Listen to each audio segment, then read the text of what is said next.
నమస్కారం. ఘంటారావానికి స్వాగతం. ముందుగా ప్రధాన అంశాలు. హైదరాబాద్ కోటిలో ఏటీఎం వద్ద కాల్పుల కేసులో పురోగతి. ఉత్తరప్రదేశ్లో 2 నిందితులను అరెస్టు చేసిన పోలీసులు.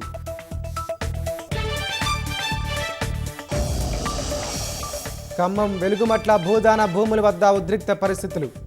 గుడిసెల తొలగింపునకు అధికారుల యత్నం, భారీగా పోలీసుల మోహరింపు.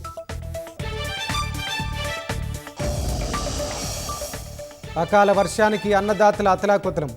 నేలరాలిన మామిడి, మొక్కజొన్న, గోధుమ పంటకు తీవ్ర నష్టం.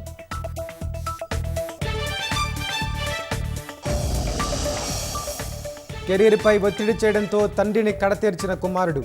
ముక్కలుగా చేసి డ్రమ్ములో దాచిన వైనం. ఉత్తరప్రదేశ్లో ఘటన. ఇరాన్పై అమెరికా సైనిక చర్యకు దిగుతుందని అనుమానాలు. లెబనాన్ను వేడాలని తమ దౌత్యవేత్తలను ఆదేశించిన యుఎస్.